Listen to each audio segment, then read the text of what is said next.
Hey everyone, Tim Flood here. You'll find my contact information throughout this video because I really do invite your interaction. Please reach out if you'd like to practice what we're droning in on. what we're honing in on in this video. Or if you have any questions or concerns to discuss, any feedback on the content of this video, or how I can make this video more effective. Thanks in advance. For now, I'd like to welcome you to a discussion of storytelling for interviews, content, conciseness, and charm.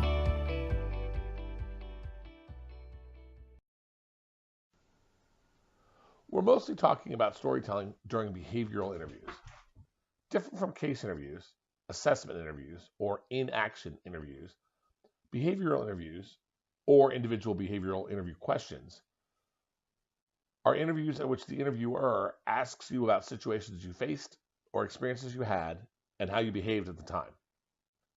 Your answer will involve any number of details, and the questions will vary widely across individuals, concentrations, companies, industries. You'll get information separately from this video about the kinds of questions to expect, but all behavioral interview answers will involve storytelling to some degree. And that's the double-edged sword, storytelling. Storytelling can be a very effective way for you to demonstrate your expertise and personality, show your confidence and your ability to gauge other people. That's all awesome. But, generally speaking, not to mention across many interviews, long or meandering stories tend to bore people. Listeners tend to jump to how they think the story will end before the speaker has gotten to the end, or to otherwise disengage. Engaging stories are appropriate, which means no keg stand stories, no stories that insult or diminish people or previous employers, no stories in which you make yourself sound like the lone superhero. Good stories are concise, and good stories are well told. I agree with you that this guy in the background video gets too carried away with his gestures, but he seems to get an entire story out in a short time, and he's clearly invested in the story that he's telling. I would ask you to consider 3 images in preface to the storytelling frameworks: a vast skyscape full of clouds, a starscape, and a golf course. How I want you to think about these images is to first consider the clouds representing the vastness of the whole story, the entire experience, all that you could include in the story, but you simply don't have time to include. Details that might well be interesting, but simply can't remain in the story because you need to be concise. The starscape represents the points you choose to focus on, like the brightest stars, and the points that you have relegated to the background. Each point is distinct and, still shiny, but you focus on certain highlights and leave the rest of the story, the other stars in the universe, until another time. And the golf course. And I'm not just trying to play on the cliche of MBAs playing golf all day, but with a nod to the planning, practice, and most importantly, the precision that goes into becoming an effective golfer, a star athlete, or effective in nearly any skill set or activity. Interview storytelling is a skill too, one that we'll develop and refine together. And, not for nothing, but the starscape and the golf course, they give us the acronyms for 2 of our frameworks. I have no doubt that you have some incredible and valuable experiences to share with prospective employers. Work, travel, personal, educational, professional, aspirational, all those stories are fantastic.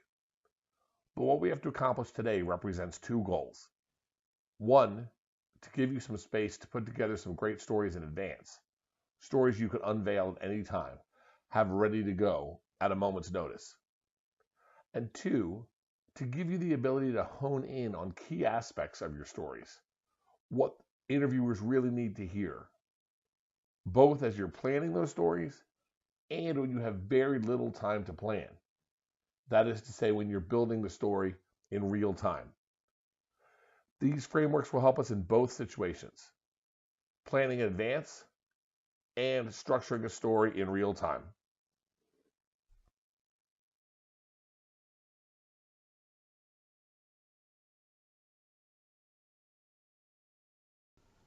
The first kind of story is a STAR story. STAR. Situation, task, action, and result. I'll define each of these terms, give you some shortcuts, and then we'll move on through. Situation. Here, you discuss what was the broad context, the circumstances you faced, or the conditions you were working within. Essentially, you're answering the question, what was up? Task. What specific responsibilities, obligations, expectations, directives, instructions, what kind of things like that did you have to deal with? What were your roles and your responsibilities? Action. What decisions did you make? What plans did you implement? What steps did you follow? In other words, what did you do? Results. What changes, impacts, consequences, outcomes, what emerged from the actions that you took? In other words, how did things turn out? To build a STAR story, you simply answer these questions to create a short narrative that explains what was going on, the actions that you took, and the results of those actions. You'll hear some interviewers actually ask for your STAR story. But even if they don't explicitly ask for a STAR story, this structure gives you a good framework to follow. Plenty of frameworks exist.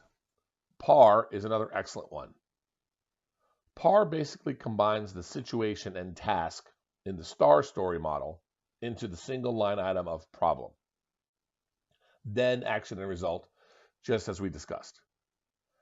The PAR framework assumes a problem in the first place and helps you map out your responses. The shortfalls, crises, budget overruns, schedule delays, issues between teammates, process failures, misunderstandings, conflicting goals and workflows, balancing opposing advice, instructions, or other pressures. Basically, any situation that you didn't expect but had to deal with nonetheless. Both of these frameworks work well in the telling and the planning.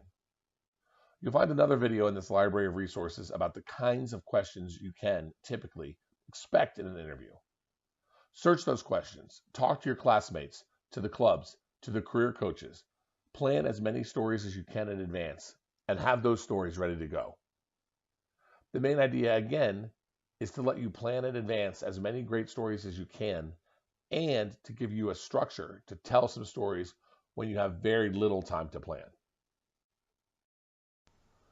As you move through your first year, you'll have plenty of opportunities to build, practice, and refine these stories. And no better time to start than now.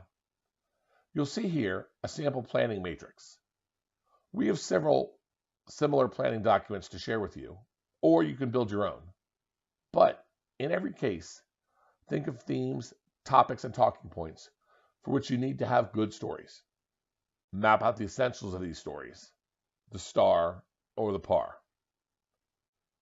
Notice too that emphasis column. We'll talk about that in another video. But we're not quite finished here yet, because I need again to remind you that good stories depend on good energy, and that lame stories can bore people very quickly. In addition to the frameworks and the planning, you must remember three things. Time is a very valuable thing. We need to focus and demonstrate efficiency. The best interviews evolve into conversations.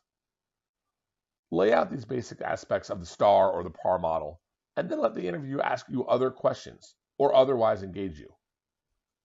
Most importantly, you must not be boring. You don't have to be gesticulating all over the place like the dude in the earlier background video, but you do have to convey enthusiasm and authenticity. Behavioral interviews seek to test your skills and experiences as well as your personality, level of interest and engagement, and your abilities to interact with people. Use these frameworks to plan and structure good stories, to ensure you deliver those stories well too. All with an eye toward the time that you're taking, because long stories always fail. Every time. You might ask, how much time do we have anyway? Low energy stories seem long right away. But even engaging stories can take too much time in an interview situation because ultimately you want to get through as many questions as possible and ideally engage the interviewer in a discussion. Generally estimating, I'd say targets that run between 90 and 360 seconds, 1.5 to 3 minutes. And we're just about out of time here too.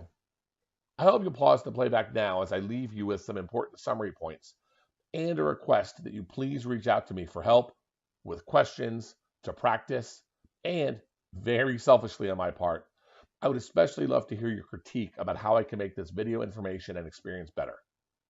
I'm glad to help out in career leadership when I can, and your critique and suggestions for change will help me immensely. Thank you very, very much.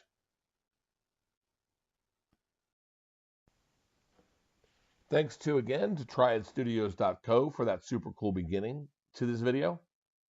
And thanks all of you all for getting through to the end. I hope you have a great day.